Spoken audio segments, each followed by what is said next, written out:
sing the verse with me, the sutra with me? So those who are regular practitioners of yoga,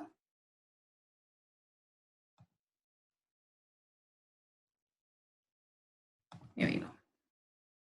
They usually will start a class with Vandana or prayers to Patanjali.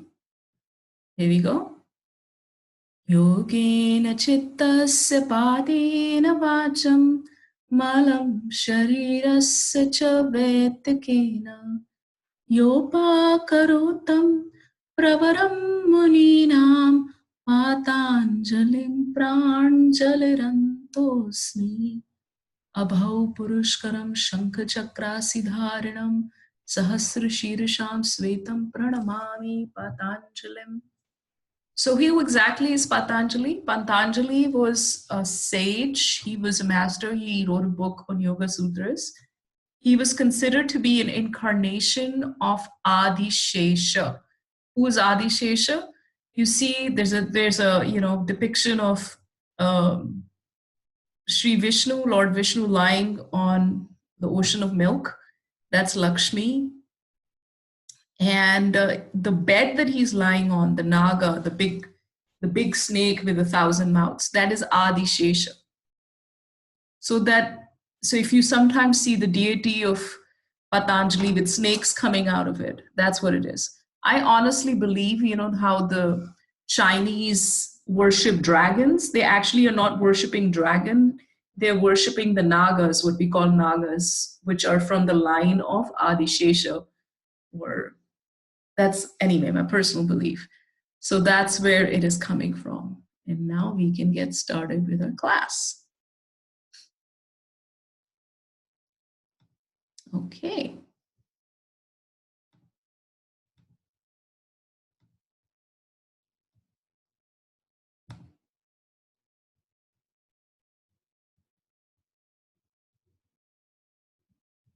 Got it.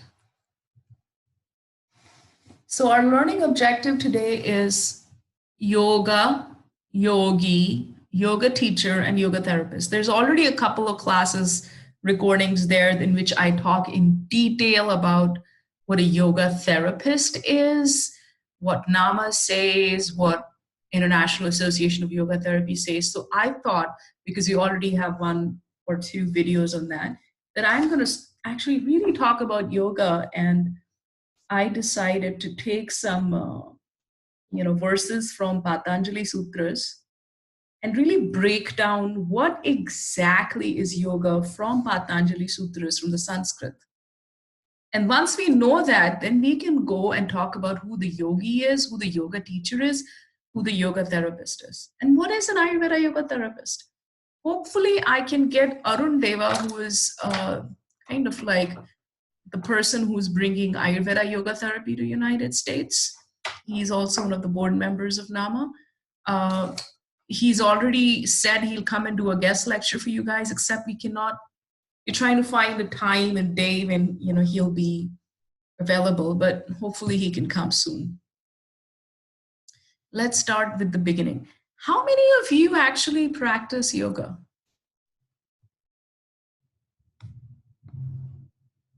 I'll just put the chat here if you don't mind so I can see it. Or I can log in. Yeah? What kind of yoga do you do?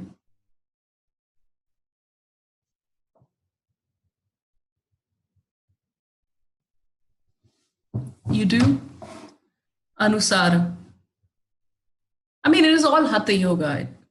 It's all Hatha yoga, but these are different names that have been given by Westerners. But Yoga Nidra, okay. Oh, Chrissy, why did you leave it?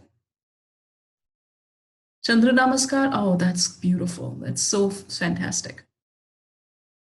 Oh, yeah, I know that's my excuse too. But it is an excuse, that's what I say. Okay, what is yoga? So if you don't mind, I want to talk about what is yoga from Patanjali Sutra. So we talked about this sage who came down to earth and introduced yoga and Yoga Sutras. And we said he was incarnation of Adi Shesha, right? So he kind of wrote this little book, which is called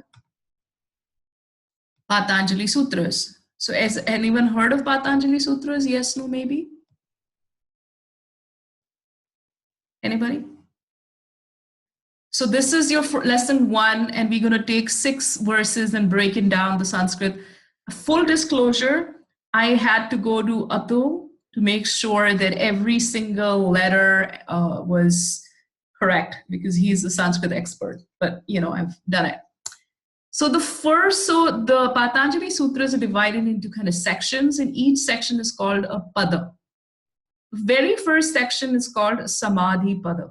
This is your textbook of yoga, really. One of the most important textbooks of yoga.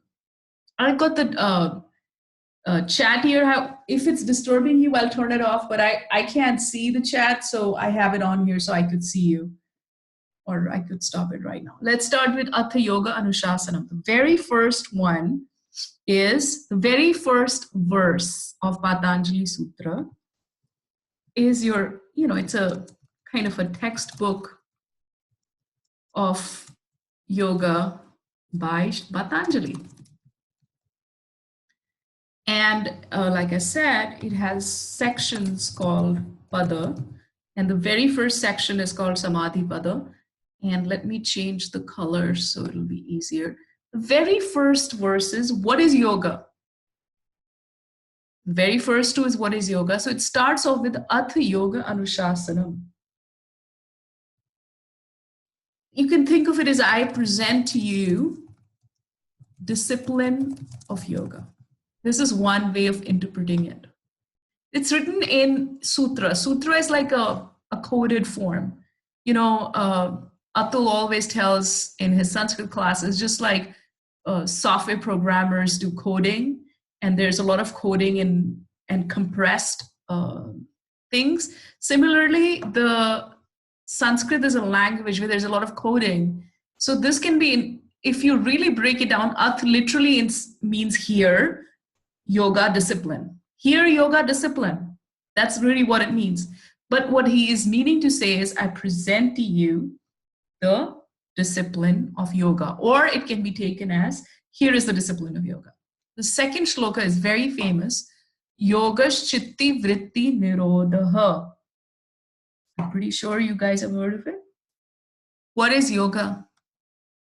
Yogas means yoga. Chitta is mind. Vritti is mind chatter. Nirodha is kind of to stop. Not to stop 100%, but to pacify.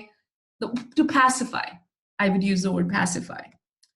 So yoga is the pacification, cessation. Cessation, it means complete cessation. We don't mean 100% cessation, because of mind chatter. Vritti.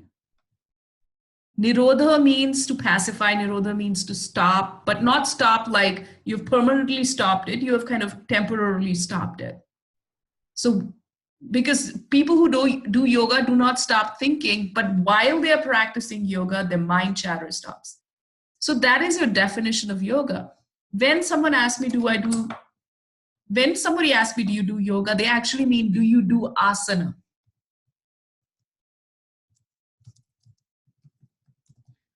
Asana is not yoga. Asana is 1/8 of yoga practice. So when I'm asking you, what is yoga? I'm actually asking you, do you do yoga? Do you do practices that pacify the cessation of mind chatter that may include asana? You know what I mean? So we kind of dipping in our feet today in there. This is one of my favorite topics. This one is very interesting. The third one. Tada drashtuhu swarupe avasthanam. Too much Sanskrit? Let me know, and then I won't do the Sanskrit part. So tada drashtu. So all of you who practice yoga, one of the things they use is drishti. Right? Have you all heard of drishti? Drishti comes from drish, it means to see. And when sometimes you're doing like a balancing pose, they will ask you, exactly. So when you're doing a balancing pose, you have to have your eyes or gaze fixed in one place, and that actually helps you balance. And the minute your gaze goes to someone else who's unbalancing or somewhere else, you will lose your balance. And the word they use for the gaze is drishti. The same form of drishti in a different form is drashtu. So instead of seeing outwards, drashtu literally means seeing inwards, to be able to see inwards. Seeing inwards, Swarup is self inside. Yoga enables us to see ourself, our Swarup, our Prakriti. So we know the word Prakriti is the, Swarup is Prakriti, but not just your physical Prakriti, but your spirit, your Atma, your mind, your inside, the person who lives inside your body. So drashtu, drishti, same, seeing inward self inside. That's literal translation. What it literally means that yoga is what enables you to see the person that lives inside yourself. So yoga enables you to see inwards your sva, meaning self, rupa. Rupa literally means like body, but we are talking about spiritual and mental body here, right? Avastha literally means the state of. Yoga enables you to see inwards the state of your spiritual and mental body. Does it make sense? And, if anybody is doing just the asana part of yoga, that is also very, very beneficial, isn't it? Even 1/8. So asana is literally 1/8 of yoga practice, but that 1/8 of yoga practice is so popular. It's one of the most popular forms of stretching and exercise, at least in the United States. There's yoga studio everywhere. It's mainstream. You watch TV, people are doing things like they take the Mickey out of yoga practitioners. It's so mainstream that they talk about it on TV shows, and they use the word chakra and whatnot. But that asana is also so beneficial. But really, what is the aim and objective of all the limbs of yoga?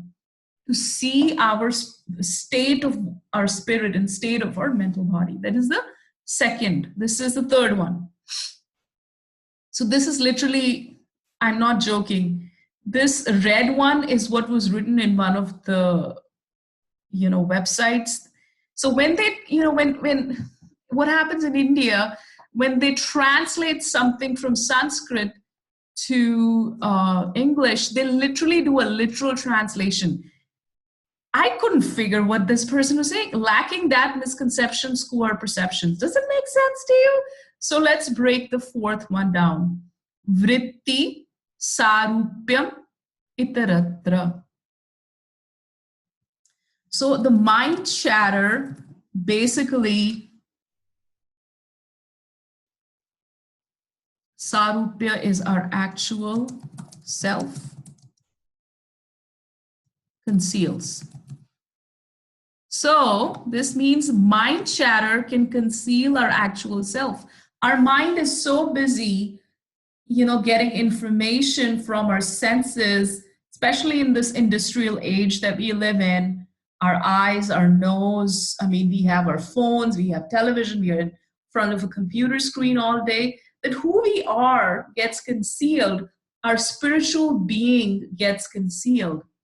That's what it means. Does it make sense? Now, this is what skew our perception. So we cannot perceive things the way they are.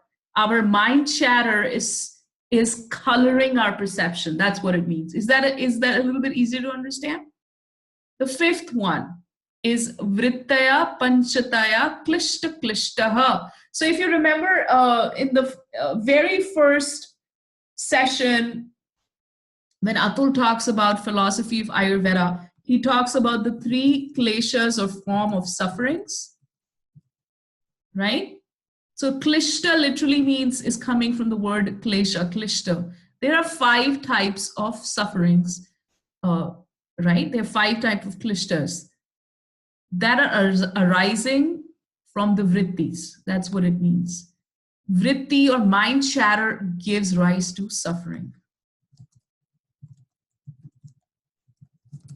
Tell me where it is talking about, let's burn some calories and let's make our body really, what is it? What do they say? Oh my God, there was a goat yoga and buns of steel and rock hard abs. Where is it talking about? It's only talking about the mind, the mind, the mind. And we are only on verse number 6. I kind of wanted to start with that.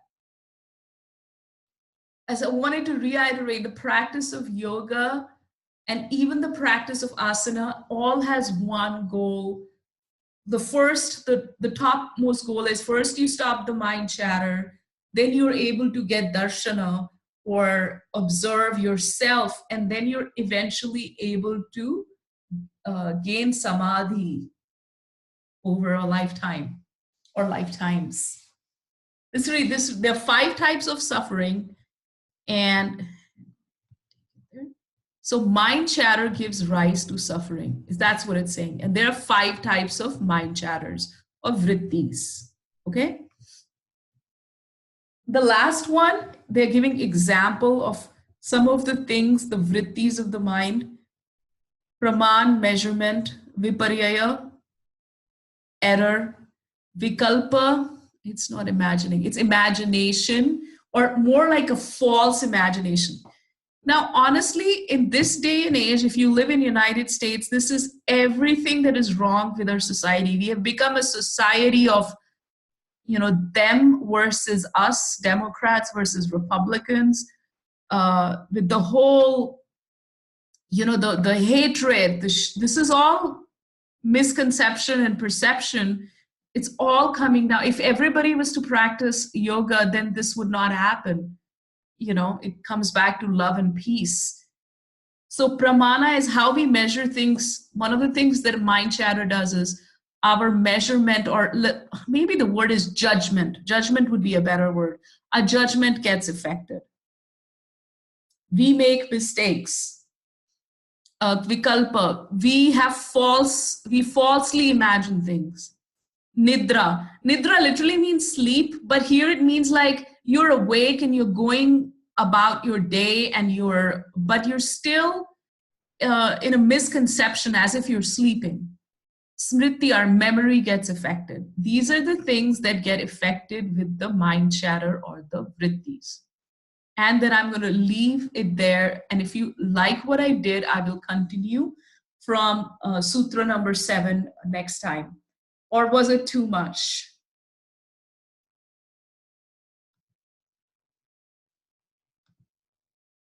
Yes, you liked it. Okay, so should I? So just this, I will put it in the AC 104. Okay. So I kind of wanted to drive home the fact that, when you are counseling your client, let's say you have a client and you have to tell them if you say, oh, you should do yoga, that's not going to work. They don't even know what yoga is, because everybody thinks that yoga is an exercise. So part of her job as an Ayurveda counselor is going to be counsel them what kind of yoga. I had a client who had osteoporosis, and she cannot go to yoga class. She's 75 years old, and she loves doing yoga. So I told her to do some yoga poses on her nice mattress. And then she told me, oh my God, I feel so good. It feels, she said she's always in pain she's arthritis and osteoporosis. So what is she going to do? Is she going to go to a class and lie down? I mean, she was just in a lot of pain, and she sits in the bed and she does chanting in the bed and she meditates in the bed. I said, just do the asana part also in the bed, which never occurred to her. Anyway, there was just an example. So I will share this with you, and let's go back to our presentation.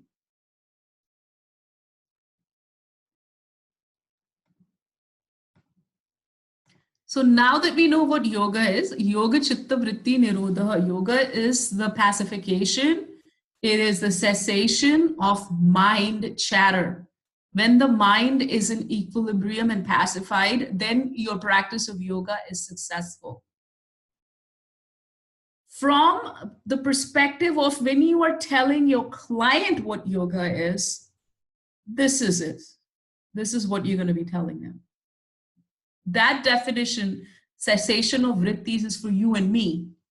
Does it make sense? Because there's always a client-facing definition, and there's always the jargon that we use. Then you can say yoga is the physical, mental, spiritual practice that may include the use of breath, pranayama, cleansing, plant-based sattvic diet, ahimsa, meditation, and physical asanas, which are customized to one's age, level, dosha. Yoga is for, first of all, it is not yoga. It is not yoga. It is yoga. And every yoga comes from Hatha Yoga, whether it's Anusara or Ashtanga or goat yoga or six-pack yoga or whatever. They're all coming from the same source. People have given it different names because of their style, or yin yoga. Everything is coming from the same source. However, the style is different. That's all. So, age level dosha, whether someone is, a baby should be able to do some basic yoga, and an 80-year-old also should be able to do some basic yoga. It can, for a serious yoga practitioner who wants to become an expert in one of the limbs of yoga, just the asana part, that is absolutely acceptable. But then they have to go under the guidance of an expert teacher. That is what your yoga is. Now, yoga is different from yoga therapy. When you go for a yoga class where there's a teacher you may or may not have met before, and you do a series of let's say sun salutations and some seated poses, this and that, maybe you do some breathing, and you have in their class, you have a 20-year-old, you have a pregnant woman, you have a 70-year-old, you have men, women, children, it's all a mixed bag, and everybody is doing the same thing, whether they can or not. That is just like a general yoga class in United States. It's not like that in India. In India, we do it a little differently, though I don't know what is happening right now because I haven't been there in a while. Yoga therapy is very specific. Yoga therapy is when we are using yoga, not yoga, as a chikitsa, as a treatment, as a tool, like a medical yoga, like medicinal yoga. For example, someone, people who are, and this is, and our hospitals are doing it. Let's say someone had ACL surgery. They tore their ACL, disconnected the ACL, and now they're having trouble walking. So it will be really, really good for them. They'll probably go and do some physical therapy once they recover in their 6-week period, right? And once they do that, because yoga is so gentle, the physical therapy can be combined with yoga therapy. In fact, a lot of physical therapists use yoga as a tool all the time. But they will usually give breath or asana. When you go to a yoga therapist, anything from all the 8 limbs of yoga can be used for therapy. You could just give pranayama, just breathing for someone who is completely stressed out, or like I had a client just a couple of days ago. She drove for 30 minutes and she came and she was shaking. She said, I was so scared of driving on the freeway. I thought I was going to die on the freeway. I said, what happened? There was no traffic. So it was, she took the Mopac, which is not as bad as the 35, but she just really is scared of driving. And then I gave her a few exercises, like breathing exercises that she can do while she is driving to relieve her stress. Because what happens when you're stressed out? You are releasing all those stress hormones, and then you catch your breath, and they don't leave your body, and it's by taking nice deep breaths, you relax, right? So that is a very simple thing, a couple of things. And then she texted me that it's actually helped her.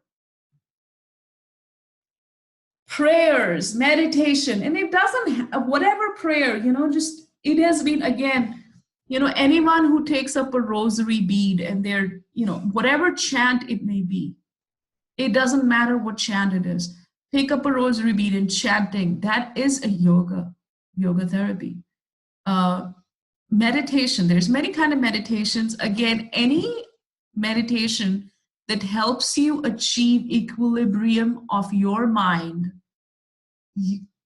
Because who are you trying to?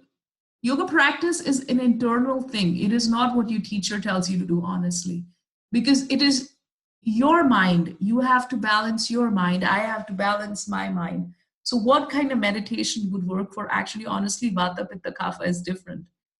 Trying to get a Pitta to sit in one place and relax, really, really hard for them. So like a japa, like give them a rosary, their hands are moving, have them walk back and forth. Again, mantras is chanting, whatever chanting it may be. It could be just even be intention, or even affirmations. Diet, Ayurveda would all be part of the yoga therapy. Yoga therapy is not practiced in a group session. It's completely and 100% customized for the individual. According to Richard Miller, it's the process of empowering individual. Okay, so we know what a yoga is, and we know what yoga therapy is, right? Who is a yogi? Who is a yogi? So if you, Dr. Aparna, she'll always roll her eyes when she hears people call themselves yogis. You are a yogi, Monica. You are. Honestly, if anybody's a yogi in our group, you are. That is for sure. You too? Yes. A yogi is someone, or a yogini. So I don't know why they'll use the yogi has become like a word both for male and female, but for female is yogini, a yogi who's practicing yoga for their personal benefit. So even a yoga teacher or someone who teaches yoga to someone else, but they also have to have their personal practice. And the aim and objective is, again, pacification, balancing mind, body, spirit. And it's practiced over a lifetime. You're always a student. And the aim and objective of this yogi person is to use yoga as a tool to connect. Let me just write that down. There's a very interesting story that I read in one of the yoga magazines, and I loved it, right here in Texas. So there was some, like a lady, and she was, like a Lutheran church, and she loved doing yoga, so they wouldn't let her do yoga in her community. So she started like a yoga for people in the church where they meditated on Jesus. And I love the fact that you could do that. And that's exactly what yoga is. And she's so popular, she's opening like a lot of yoga studios. So I read her story and I thought it was fantastic what she was doing. Because yoga is not Hindu. Yoga is not, it's not a religious thing. It's a spiritual thing. In fact, there were a couple of parents in San Diego and Encinitas. So Patabi Joyce Foundation gave $1 million to University of San Diego to work with a couple of schools in Encinitas, that they got 30 minutes of yoga class every single day as a part of a 5-year study. There were no chanting, no mantra, just 30 minutes of exercise as part of PD. Certain parents got together and sued the Encinitas school district that they're trying to, convert our kids into Hinduism. Major, film actors, Hollywood bigwigs, people like Deepak Chopra. I mean, a lot of people gave their way in, and the parents lost. The study was continued. I remember I had a client who was one of the yoga teachers in the school district. It's a tool to connect with yourself, with the, that divine energy, whether it has a name or not. So it is for everybody. It is for everybody. It is a spiritual practice, and the person you're trying to connect with most to start with is you. You're connecting with you. Who are you? You're the self. You're the Atma. You live in your body. And, we, like I said, so much mind chatter, we forget. This yogi usually, ideally, Sherry, you are,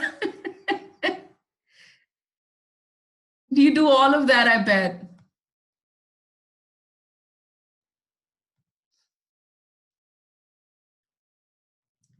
So the yogi, and this thing I've noticed. I had a student. She was again from Texas, and she came to me and we had a yoga teacher who would teach the asana part, because honestly, I can't do the asanas. I can do some asanas. This was some years ago when I wasn't this big, but and I was teaching the theory, and she was eating like barbecued stuff, like bacon for breakfast and kind of stuff. So anyway, she reduced all of that by studying Ayurveda with me. And then she said, first you have to tell me why, if I'm going to be, she used to tell me, I want to be a yogi. I don't just want to do asanas. I want to be a yogi. And finally I said, if you want to be a yogi, you can't keep on eating. You have to follow ahimsa. You can't keep on eating red meat and, like every single day and so on. I mean, you have to slowly cut it down. And then there was a few other people in their group who would, who were practically, pescatarian, vegetarian, who would say, do it slowly, whatever. Anyway, over a period of 1 year that she studied with us, she became, like a hardcore vegan. And she's a very strict yogini now. And she does all of this. She follows a very sattvic lifestyle. She reads different yoga texts. She is learning Sanskrit. And I feel very proud that I put her on the path. Anyway, that was her journey. But yeah, a person who goes to yoga class is not a yogi. Sherry, what do you say a yogi is? What do you think? Who is the yogi? Would you say a person who's going to yoga class 3 times a week is a yogi? What would you say? What is a mudra? So mudra is their hand gestures can be used as part of yoga, but yes. Yeah, I would say sattvic lifestyle is so important too. That is huge. Like I wrote here, one does not need to be an Indian or American or a Hindu to do yoga. So I wrote this here, I came from like a Brahmin kind of a family, and we grew up worshiping Vishnu and Lakshmi and nothing else. Like my whole world was Lord Vishnu, starting from a young age. And then when I was, I think, 5 or 6 years old, there was Jesus of Nazareth, a movie came out. And my dad took me to see the movie. And he cried and I cried. And then he bought me the New Testament, and he taught me. And he even got me the Sikh book, Satsrinam, which was in Punjabi. And of course, he wanted me to study. He wanted me to study a lot of text. We studied as much as we could. He also would, taught me a little bit about Quran Sharif. The point is, he told me that the greatest yogi of the modern time was Jesus Christ. And we are, like Brahmin family. So I believe my father was a yogi too. To honor is very important. It's part of a yogi. Exactly. Anyway, Rosalind, remind me to tell you when Jesus gave me darshan. It's a very hilarious story. How I met a nun and everything. One day, when we meet in June, I'll tell you. You'll love it. It's a fantastic story. Oh my God, it was really good. Anyway, let's go back. So there's a whole thing in the those of you who've been Sherry, how long have you been doing it? Monica, how long have you Mithun, Amber, how long have you guys been practicing? I know we have another student, she's in another group. She's been practicing a long time and she's actually just finishing her yoga therapy training from Kripalu school. Wow, 25, that's amazing. That's beautiful. Now, yes, 20, 25 years, you can say you're a student. So the reason I'm asking you is even though I have been in the country just 12, 13 years, even in this time here in the United States, I've noticed I don't want to use the word quality, but the yoga teachers who come out of a yoga teacher training at 200 hours, honestly, it's maybe just me or maybe I haven't met them. I don't see it seems like the quality is deteriorating. In the last 12 years, it's kind of goes down and down and down. Is it just me? Are you guys noticing that too?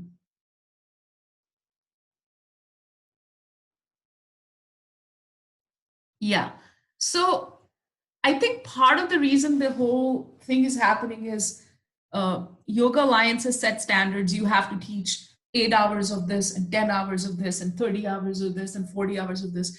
In one way, it's a standard. In the other way, it kind of stifles the schools that teach yoga that they have to cover a curriculum.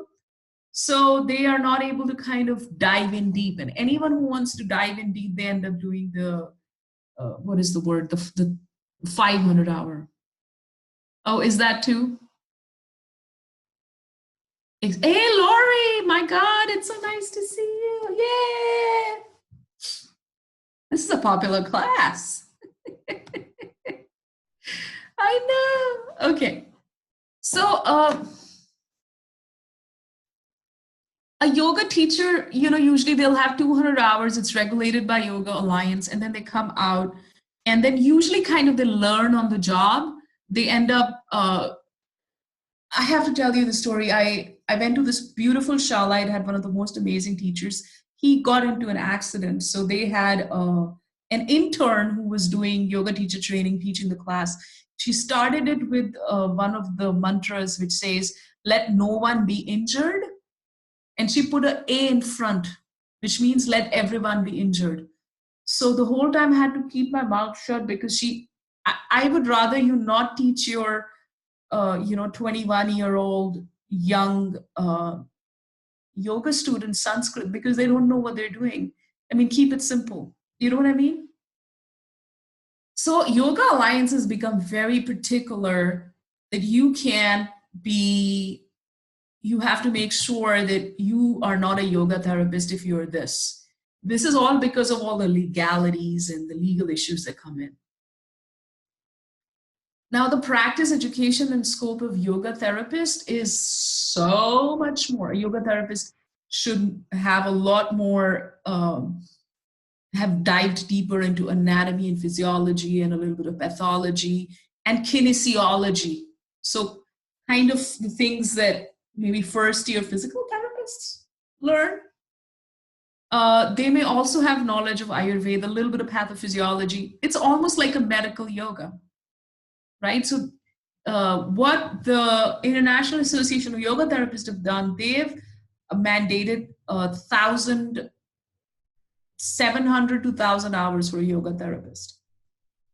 So you have yoga teacher, which can be 200 to 500 hours. Then you have, and that person can then go become a yoga therapist, right? Or here's the new one. Just 3 months ago, in National Ayurvedic Medical Association has started a new professional title called a yoga therapist. If you're already a yoga teacher, let's say you're a 200-hour or 500-hour yoga teacher, and you get an Ayurveda counselor 600 hours, you can apply to be Ayurveda yoga therapist member at NAMA. I don't think anybody's done that yet. They just came out with it.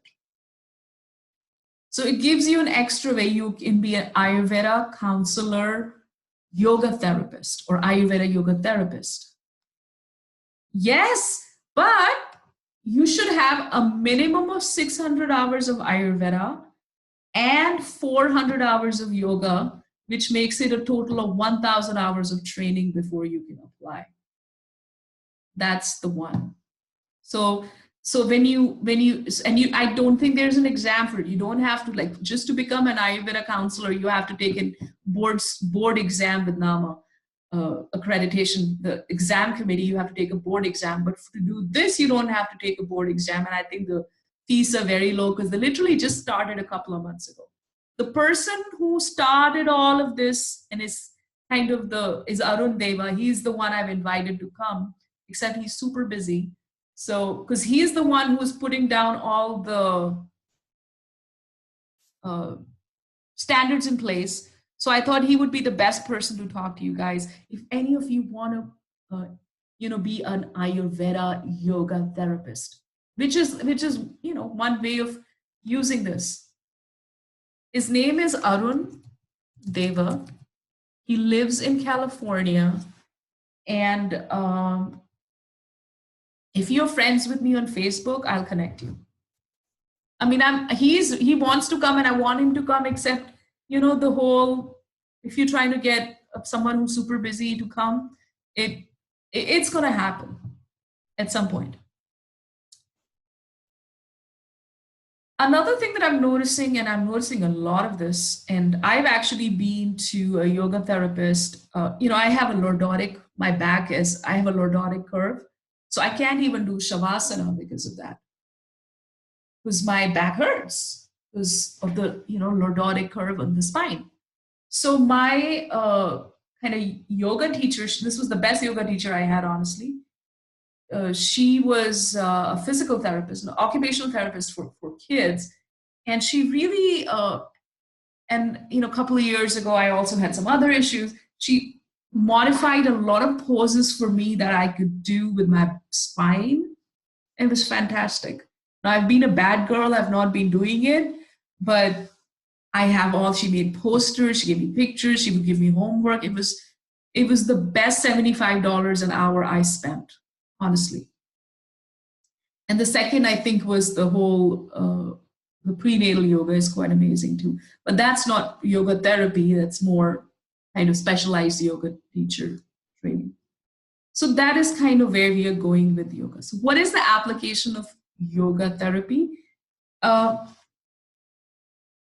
It's already 7:43, so I'm going to go straight to the scope of practice. When we use yoga as a chikitsa or treatment, I don't ever want to use the word treatment because, yoga is not allowed to treat, but the Hindi word is chikitsa. So think of it as therapeutic healing.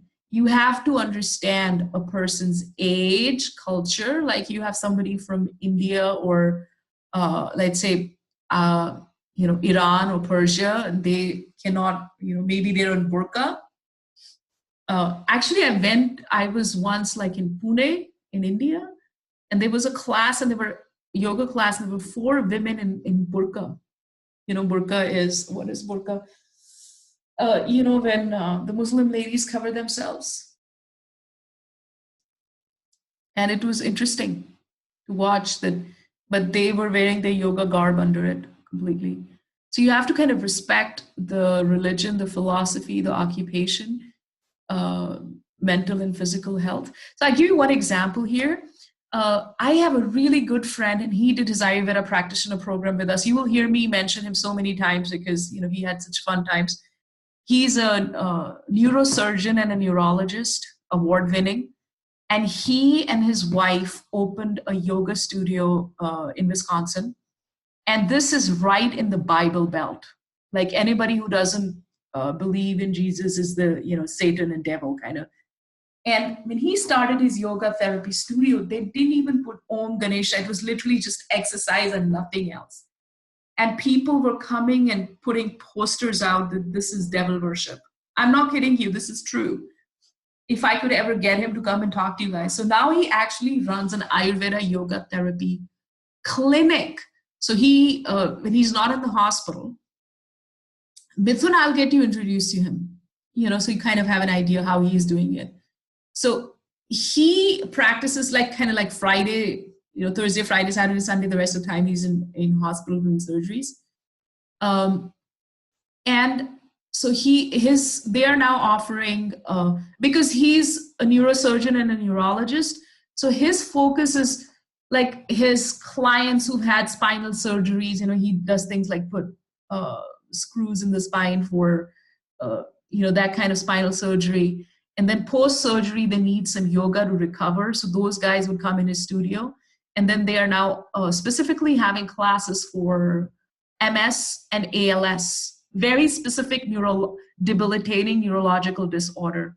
And a lot of people who are coming are his patients for these particular yoga classes. And they accept insurance. I mean, it's a whole thing because, all the yoga teachers, as far as I know, are nurses. And of course, he's a doctor. And then they also have, and he's an Ayurveda practitioner. He completed his practitioner program with us. And so, yeah, I think his Ayurveda clients are a little less, because I had asked him if our students can go and kind of intern with him. He said, well, 1 or 2 people every week. That's how Ayurveda is. Sometimes you have a lot, sometimes you have one. Depend on which state you're in. So that is very, very specific. Yoga therapy for people recovering from surgery of the spine, and yoga for people with MS or ALS. So remember, he and his wife employed nurses, physical therapists. So if nothing can go wrong, because what if there's a contraindication? These people have had surgery. Obviously, they're coming after the 6 weeks are up. You know what I mean?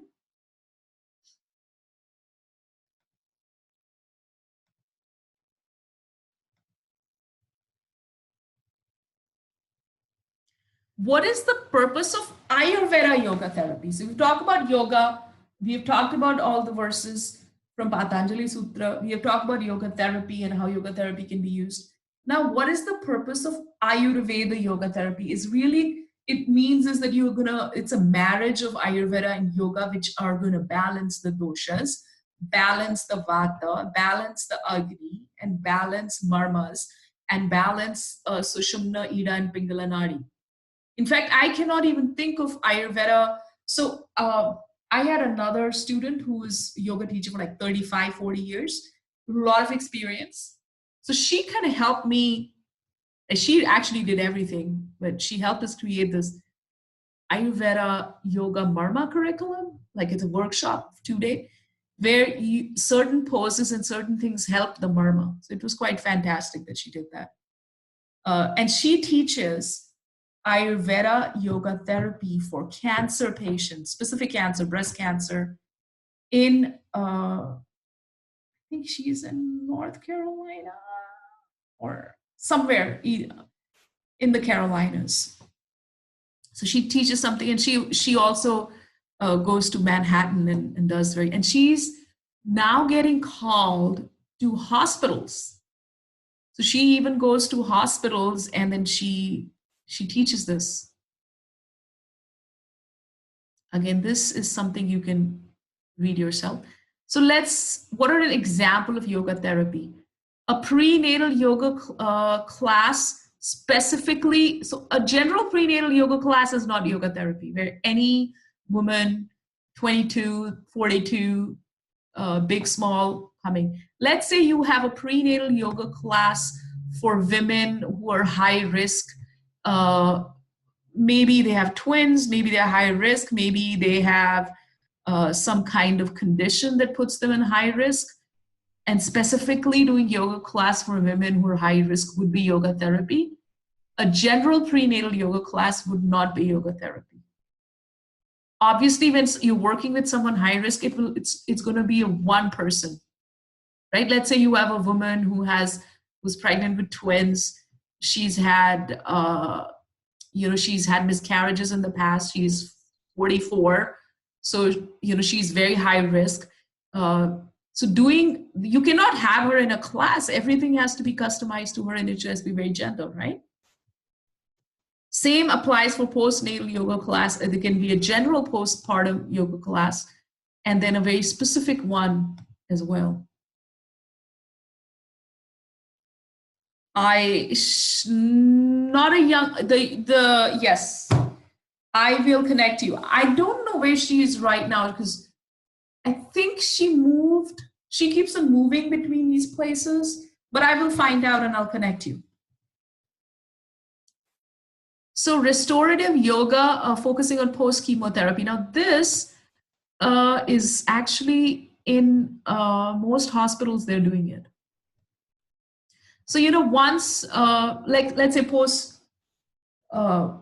breast cancer or post, once a woman's had mastectomy or double mastectomy, or they've had part of the lymph removed, there's a problem moving your body. Movement is a problem. So usually some of them will end up in physical therapy, but regular restorative yoga that you and I can go, anybody can go, is not yoga therapy. But this is just an example. If it's a restorative yoga which helps restore movement to someone, let's say, who had surgery and they can't move, or they have frozen shoulder, or they have part of their body removed, some limb removed, or post chemo, or even people who've had I've known there's restorative yoga for veterans who've had amputations, right?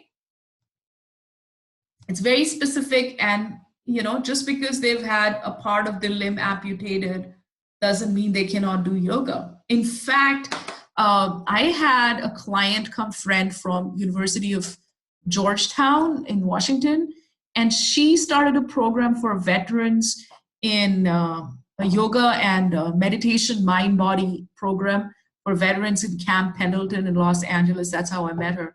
So that was as yoga therapy as you can get it. I told you about yoga focusing on MS. So very, very, very specific. You can have, so restorative yoga for elderly is not yoga therapy, but restorative yoga for elderly with arthritis, or I used to have a little studio, and I used to have a lady come. She used to be a registered dietitian, and she'd been doing yoga for 30 years. And she would come and do this particular yoga class, restorative yoga for people with a diabetic neuropathy. And I didn't even charge. I just would let her use because I, felt these people, these elderly, they were just like, some of their movement is restored. It was really, really good for them. So yoga therapists may study how pain is produced due to movement, which a kinesiologist also does, the mechanics of movement. So it's not just about knowing what asana to do, deviation during pain. These are all the things a PT does when suffering from musculoskeletal issues. Because of this pain, the Ayurveda yoga therapist will know what herb is the quality of the pain, pitta, kapha, or vata. Why? Because the pain that is perceived by a vata person is different than the perception of pitta and kapha, because the qualities of the pain is going to be different. What kind, whether it needs heat or cold, whether it needs pain relief in form of stimulating herbs or oil, or it needs pacifying. So the Ayurveda yoga therapist would even know that on the top of this. All right, this is my last slide. Yes or no question. Is gentle hatha yoga class in a group setting a yoga class or yoga therapy?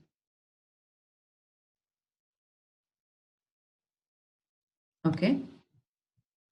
Is prenatal yoga in a group setting open to general public yoga class or yoga therapy? Okay. Is a gentle hatha yoga for PTSD Army veterans who have been pre-screened? It's therapy. See, remember the word, whenever you have pre-screening, you have taken intake forms. The only reason you have taken in intake form is because it's yoga therapy. You cannot do a yoga therapy without intake forms and all kinds of medical release forms. Is prenatal yoga for women over 40 open to pre-screened applicants, a yoga class or yoga therapy? Yes. Is restorative yoga a yoga class or yoga therapy? Beautiful. Is restorative yoga for women post mastectomy a yoga class or yoga therapy? That's correct. And if you think of it, if you have a group of women, who've had mastectomy and they've all suffered, it also creates a community for them, right? Is pranayam and meditation for PTSD clients a yoga class? Yoga class for vata with anxiety. Nobody does this stuff. I have never known anyone to do it. I just made it up. Vata with anxiety. Is that Ayurveda yoga therapy? Yeah, so this class is going to be very grounding and slow, and it'll be like about the person wants to move, and you'll be like, sit slowly, breathe. A yoga class for digestive imbalances. Can that be Ayurveda yoga therapy? Yeah, yeah. So just to give you an example, one of my teachers, we have a lot of her, videos up there. She's in San Diego. So we were doing a panchakarma demonstration and a detoxification talk about it in her studio. I had hired her studio. So in the morning, she had a yoga class, and I said, can my students join your yoga class? She's like, okay, I will make sure, since they're learning about panchakarma, we'll do a detoxifying class for panchakarma. And she made us do so much pranayam, bhastrikas, breathing, and oh my God, even before we did the first asanas, half of the people couldn't even move. Like, and some of them are like, I need food. And then they did 108, like people were in boat pose. While they're in boat pose, they were doing bhastrika breathing. It was all about nobody, I think there's 3 or 4 people who completed 45 minutes. Most people, I gave up in like 10 minutes. That was it. I couldn't do it.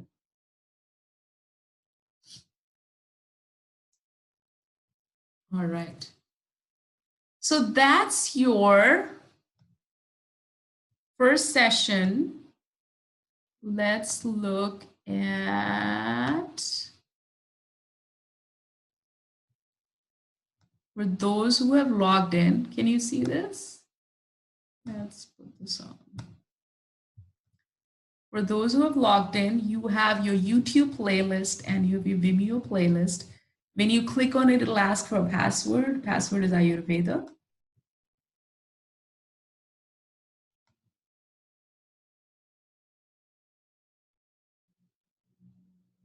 And this is the same video that I just did. Just the same class, except this one's longer. So everything is there. And then they also have YouTube playlist. And so we just started using Canvas 2 months ago, 2.5 months ago. So you might see, if any link doesn't work, you need to let me know. But for now, this is your week one lesson plan. And you have discussion number 1 and yoga quiz 1. And it's a lot more easier for me too. This is one of your readings. Download is yoga medicine and yoga therapy. It makes for a really good reading, actually. I enjoyed it. So this is your week 1, and some of you have already submitted the discussion, and great. If not, it's due May 4th. No, the Vimeo doesn't have that much.